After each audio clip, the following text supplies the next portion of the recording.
Kerala syllabus 9th സ്റ്റാൻഡേർഡിൻ്റെ 2024-25 വർഷത്തെ social science English medium പരീക്ഷയുടെ ചോദ്യങ്ങളും അവയ്ക്കുള്ള ഉത്തരങ്ങളുമാണ് ഇവിടെ ഡിസ്കസ് ചെയ്യുന്നത്.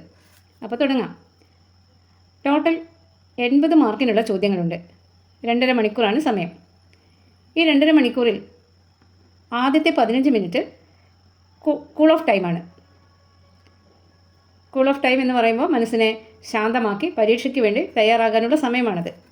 പിന്നെ ഒട്ടും ഭയപ്പെടാതെ വളരെ സമാധാനത്തിൽ എല്ലാ ക്വസ്റ്റ്യൻസും ഒന്ന് വായിച്ചു നോക്കുക. അതിനുശേഷം മാത്രം എഴുതാൻ തുടങ്ങുക. അപ്പോൾ നന്നായി എഴുതാൻ പറ്റും. മറ്റൊരു കാര്യം, എഴുതാൻ തുടങ്ങുമ്പോൾ ശ്രദ്ധിക്കേണ്ടത് ഓരോ കാറ്റഗറിയിലുമുള്ള സ്കോർ എത്രയാണെന്നും അതിനനുസരിച്ച് എത്ര സമയം ഓരോ കാറ്റഗറിയിലും ഓരോ ചോദ്യത്തിനും സ്പെൻഡ് ചെയ്യാമെന്നുള്ളതും ശ്രദ്ധിക്കണം. അപ്പോൾ നമുക്ക് ഫസ്റ്റ് കാറ്റഗറി നോക്കാം. ഫസ്റ്റ് കാറ്റഗറിയിൽ 5 ക്വസ്റ്റ്യൻസ് ഉണ്ട്. ഓരോന്നിനും 1 മാർക്ക് വീതമുള്ള ചോദ്യങ്ങളാണ്. അപ്പോൾ അതുകൊണ്ട് തന്നെ 1 വേർഡ് ആൻസേഴ്സാണ് അതിന് വേണ്ടത്. അപ്പോൾ ആദ്യത്തെ ക്വസ്റ്റ്യൻ വായിക്കാം. Who is the founder of Maurya kingdom? Maurya കിങ്ഡത്തിൻ്റെ സ്ഥാപകൻ ആരാണ്? Answer Chandragupta Maurya. Option B Chandragupta Maurya. Second question, identify the correct statements related to Rajya Sabha from among the following. ചുവടെ തന്നിരിക്കുന്നതിൽ നിന്നും രാജ്യസഭയെ സംബന്ധിക്കുന്ന കറക്റ്റായ സ്റ്റേറ്റ്മെൻറ്റ്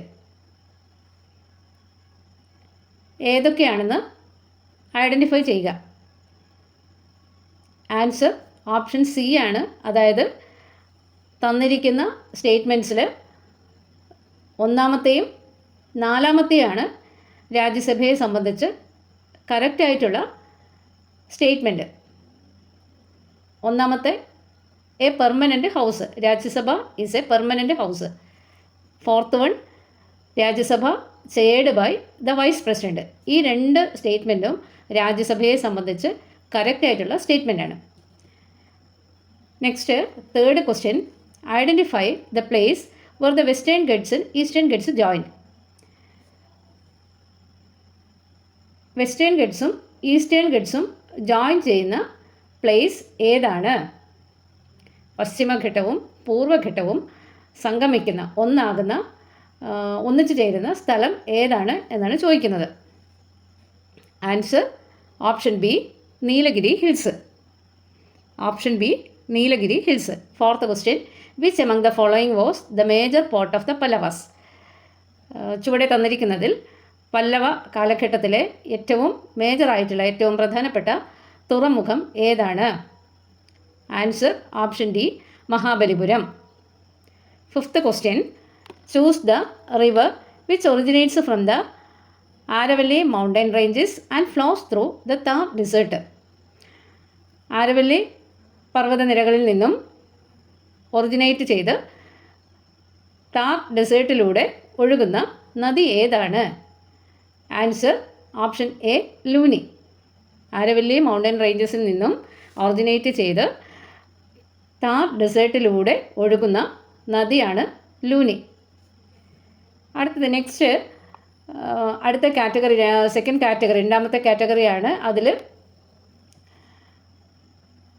ഏതെങ്കിലും ഇനി 8 ക്വസ്റ്റ്യൻസ് ആണ് നമ്മൾ അറ്റൻഡ് ചെയ്യേണ്ടത്. നമ്പർ 6 മുതൽ 14 വരെയുള്ള ക്വസ്റ്റ്യൻസിൽ ഏതെങ്കിലും 8 എണ്ണം നമ്മൾ ആൻസർ ചെയ്യണം. അപ്പോൾ അതിന് ഓരോന്നും 3 മാർക്ക് വീതമുള്ളതാണ്. അപ്പോൾ നമുക്ക് കുറഞ്ഞത് 3 പോയിൻ്റെങ്കിലും അതിന് ആൻസറിൽ ഉണ്ടായിരിക്കണം. ഇപ്പോൾ 6th ക്വസ്റ്റ്യൻ വായിക്കാം. Complete the diagram showing the various methods of amendment prescribed by the constitution of India. ഇപ്പോൾ താഴെ ഒരു ഡയഗ്രാം കൊടുത്തിട്ടുണ്ട്. അതിൻ്റെ അകത്ത് 3 കോളം ബ്ലാങ്ക് ആണ്. അപ്പോൾ ഏതൊക്കെയാണ് അതിൻ്റെ methods of amendment prescribed by the constitution of India എന്നാണ് ചോദിക്കുന്നത്. അത് കംപ്ലീറ്റ് ചെയ്യാനാണ് പറഞ്ഞിരിക്കുന്നത്. അപ്പോൾ അതിൽ ഫസ്റ്റ് കോളത്തിൽ ഫ്ലെക്സിബിൾ അമെൻഡ്മെൻറ്റ് ഫ്ലെക്സിബിൾ അമെൻഡ്മെൻറ്റ് എന്താണ്? അതെങ്ങനെയാണ് ഫ്ലെക്സിബിൾ അമെൻഡ്മെൻറ്റ് എന്ന് പറയുന്നത് എന്താണ് എങ്ങനെയാണ് ആ അമെൻഡ്മെൻറ്റ് ചെയ്യുന്നത്, അതാണ് നമ്മൾ അതിൻ്റെ നേരെ വരുന്ന കോളത്തിൽ ഫില്ല് ചെയ്യേണ്ടത്. ഫ്ലെക്സിബിൾ അമെൻഡ്മെൻറ്റ് എന്ന് പറയുന്നത് certain provisions of the Constitution of India can be amended by the Parliament with a simple majority through the procedures. Example, name of the states, boundaries, citizenship, etc. Next, ബിയിൽ അതിൻ്റെ constitution amendment, ആ method of constitution amendment ഏതാണെന്ന് പറയണം. ആ constitution amendment എങ്ങനെ ചെയ്യുന്നു എന്നുള്ളത് നമുക്ക് ബിക്ക് നേരെയുള്ള കോളത്തിൽ തന്നിട്ടുണ്ട്. A special majority of both the houses of parliament is required to make amendments in certain important provisions. അത് റിജിഡ് അമെൻഡ്മെൻറ്റ്, അതിനെ റിജിഡ് അമെൻഡ്മെൻറ്റ് എന്നാണ് പറയുന്നത്. അപ്പോൾ നമ്മൾ ബി കോളത്തിൽ ഫില്ല് ചെയ്യേണ്ടത് റിജിഡ് എന്നാണ്, റിജിഡ് അമെൻഡ്മെൻറ്റ്സ്.